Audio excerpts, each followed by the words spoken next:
Guys, kalau korang tak dengar lagi, Canva ada update yang baru, yang padu. Jom saya share satu per satu. Alright, yang pertama saya nak share ini, Magic Video. Sekarang Magic Video ni dia adalah satu feature yang menyerupai CapCut AutoCAD. Kita boleh upload up to 20 media. Okay, saya dah pilih beberapa video ni. So sekarang saya boleh bagi prompt kat bawah ni. Kita boleh bagi, so yang ni adalah AI juga ya. Alright, saya type satu prompt. Create a Malay language video highlights about a kursus titled Digital Business Mastery attended by usahawan Kejora at The Kamar Hotel Parker Terengganu from 31st October to 2nd November. Alright, dan saya boleh hantar lah. Tapi sebelum tu, sebelum saya submit, saya boleh pilih apa style dan apa type video ni. So kat bawah ni ada style. So dia ada nostalgic, cinematic, minimal, upbeat, chill, motivational, bold, playful.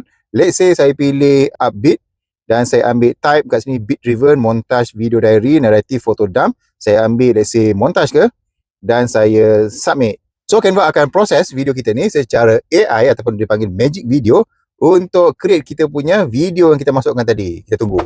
Alright, kita dah submit Magic Video tadi, kita tunggu ya. So ini dia tengah prepare kita punya video. Makan masa sikit macam apa?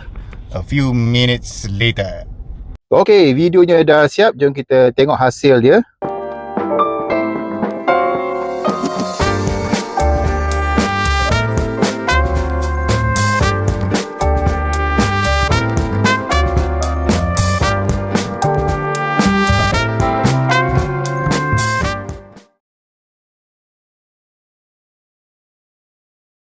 Alright, menarik tak? Ini baru satu feature. Kalau korang nak tengok feature lain, tengok video satu lagi.